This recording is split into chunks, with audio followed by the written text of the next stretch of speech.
Voltamos com o Band Cidade, a entrevista deste sábado, hoje falando sobre educação, com o secretário de Educação do Amazonas, Rocieli Soares da Silva. Secretário, falando sobre educação indígena, o IDEB apontou números bem abaixo da média. Existe uma preocupação a partir de agora já com essas escolas? Olha, existe uma preocupação constante com a educação indígena. Mas, de novo, aquele exemplo que eu usei antes de comparar banana com banana, vamos lá de novo. A educação indígena, ela é e deve ser tratada de forma diferente da educação regular sobre muitos aspectos. E um dos principais é a forma de como se avalia. Quando a gente vai para essas avaliações, especialmente nacionais, quando se divulga o resultado, se coloca tudo numa bacia comum, como se fosse igual. E isso, especialmente para nós, aqui no Amazonas, a gente tem que separar.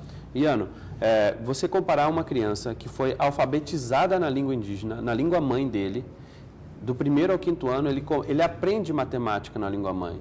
Inclusive, em algumas culturas indígenas, a matemática tem uma numerologia diferente, uma forma de somar diferente, enfim, tem as suas peculiaridades e que devem ser respeitadas. À medida que a criança é toda alfabetizada desta forma, e muitas vezes vai até o 6º ao 9º, quando ela começa a transitar nas duas formas, é lógico que ela vai ter, na nossa cultura, um déficit de aprendizado. Mas a dificuldade é muito maior. É muito maior, mas a gente também tem que entender que é necessário, é importante que a gente preserve a cultura. E isso, especialmente a linguística, a cultura regionalizada deles, e isso precisa ser diferenciado.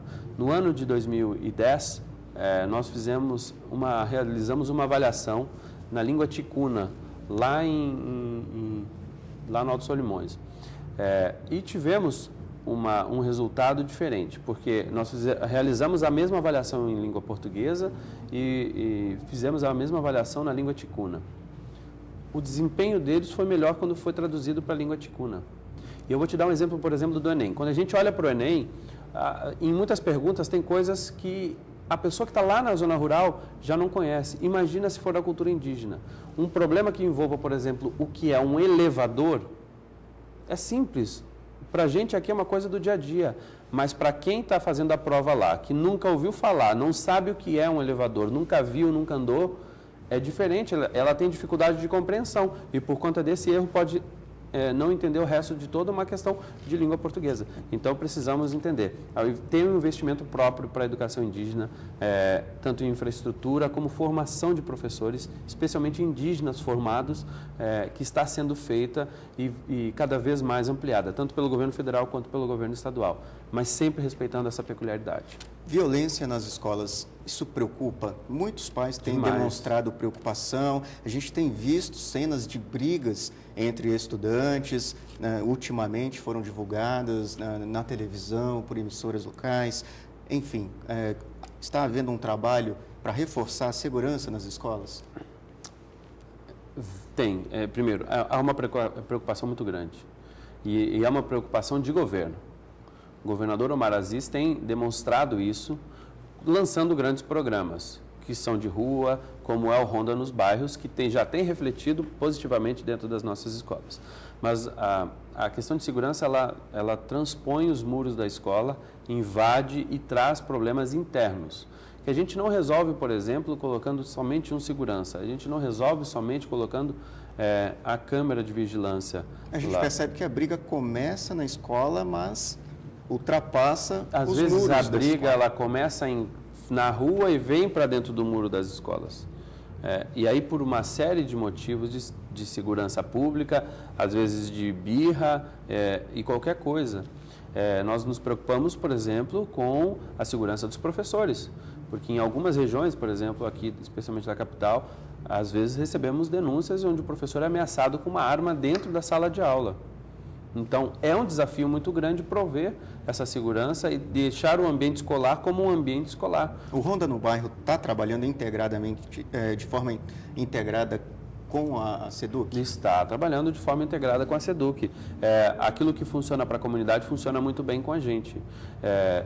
cada vez que o programa se instala, ele observa especialmente os prédios públicos e dando uma prioridade, inclusive, para as escolas. Então, isso tem funcionado muito bem. Agora, a gente precisa dar outros passos também. A Secretaria vai investir. Por exemplo, que vai estar no plano de 100 dias, a gente colocar câmeras de vigilância do CIOPS na frente de todas as nossas escolas. Algumas já têm, porque isso você diminui o quê? Você vai resolver a criminalidade? Não, você não resolve. Mas você intimida, né? Vai inibir especialmente o tráfico de drogas. Porque por trás do tráfico de drogas, que o público principal que as pessoas desejam estão ali nas escolas, né? Pela vulnerabilidade, inclusive, do nosso público, você começar a inibir e dar condições para que a polícia também tenha uma forma de investigação melhor e de ir atrás dessas pessoas. Colocar um controle de acesso melhor nas escolas. Mudar a forma de acesso nas escolas. Tem muitas pessoas que entram nas escolas ainda. A gente precisa melhorar. Tem escolas que funcionam muito bem e outras escolas que não funcionam tão bem. Então, na verdade, é uma série de ações, mas nada disso se faz sozinho. Se a gente não tiver o envolvimento da comunidade apoiando as escolas, isso não vai surtir o efeito que deveria. O senhor tocou no plano de 100 dias, que vai ser lançado na semana que vem. O que é esse plano? Quais são as bases desse plano? Bom, o plano é uma forma organizacional que a gente entendeu para ver como nessa mudança de gestão, o que a gente deve continuar, o que a gente deve ampliar, o que a gente deve inovar, certo? Então, primeiro a base vamos avaliar o que está acontecendo, ponto. E isso é um processo extremamente natural, Iano. É natural que qualquer um faça uma reavaliação constante, deveria ser assim. Então, tem coisas que dão certo, a gente continua, tem coisas que dão muito certo, a gente precisa fazer um esforço para ampliar, como por exemplo, o reforço escolar que o governador Omar lançou nesse ano, que tem dado um retorno fantástico nas escolas, deve ser ampliado. Mas o plano de 100 dias, ele tem uma figura central, que é o aluno. Então, a gente bota no centro o aluno e, a partir disso, quais são as ações que a gente faz para melhorar a condição do aluno dentro de sala de aula. E lógico que o principal pilar disso são as pessoas. A SEDUC vai investir nas pessoas, especialmente nos nossos professores, nos nossos pedagogos, serviços gerais, merendeiros, ou seja, todos os profissionais da educação que estão envolvidos. 100 dias é um prazo para já colher resultados positivos? Em muitas das frentes, porque vão ter frentes de todo tipo, formação de professores. A hora que a gente lança um programa de formação, eu vou lançar, mas não vai terminar a especialização do professor, por exemplo, dentro de 100 dias. Não existe nenhuma especialização hoje que termine numa velocidade dessa. Então, isso vai acabar refletindo depois. Mas formações menores que a gente vai fazer já são dentro de 100 dias. Troca de experiências que a gente pretende fazer já são dentro de 100 dias. Algumas coisas vão ter reflexo e outras não. Por que lançar isso? Para dar mais transparência às principais atividades, às principais ações, para que a sociedade nos cobre. A ideia é justamente essa, trabalhar com uma transparência maior. Então, aquilo que a gente vai priorizar como esforço para melhorar a educação tem que estar nesse plano. Secretário, para concluir a nossa entrevista, temos 1 minuto. Eu gostaria que o senhor tocasse rapidamente em 2 pontos. Concurso público ainda vai haver? E também na questão dos centros de tempo integral. A tendência é aumentar no ano que vem? Bom, vamos começar pelo tempo integral. Tempo integral é o caminho. Ponto. Então, vamos sim ampliar, isso é compromisso do governador Omar, ampliar os 7 escolas de tempo integral, as grandes escolas que a gente tem e as adaptações de outras escolas onde for possível. Então, essa política com certeza continua. Hoje são 30 em São 30 escolas hoje no estado. Hoje, proporcionalmente, nós somos a maior rede de escolas de tempo integral pública do Brasil, proporcionalmente. Meta para 2013? Meta para 2013, nós temos uma meta, a gente vai estar divulgando, mas provavelmente a gente deverá ter umas 6 escolas a mais já no ano que vem.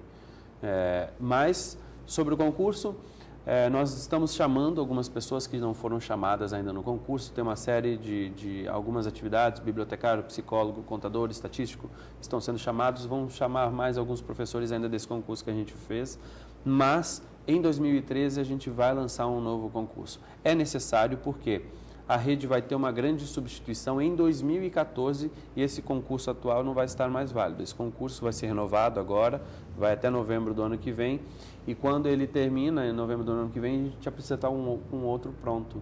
Então, a gente está com uma rede que vai ter uma movimentação muito grande até 2014 de pessoas. Então, teremos sim um concurso em 2013.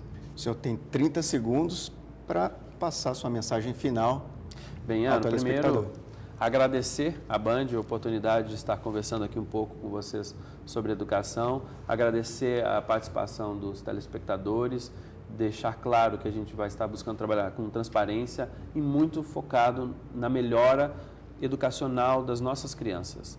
Se a gente focar nisso, se o Estado colocar uma força toda, eu não estou falando do Estado, o governador, porque o governador já faz muito isso, mas todo mundo, pai, mãe, tio, todo mundo, se todo mundo apoiar a educação, certamente nós vamos ter um resultado fantástico para o nosso Estado. E esse é um mutirão pela educação. Né? Exatamente, essa é a intenção, que a gente envolva cada vez mais todas as pessoas. Secretário, obrigado por ter atendido ao nosso convite. Eu que agradeço, um grande abraço a todos e um bom fim de semana.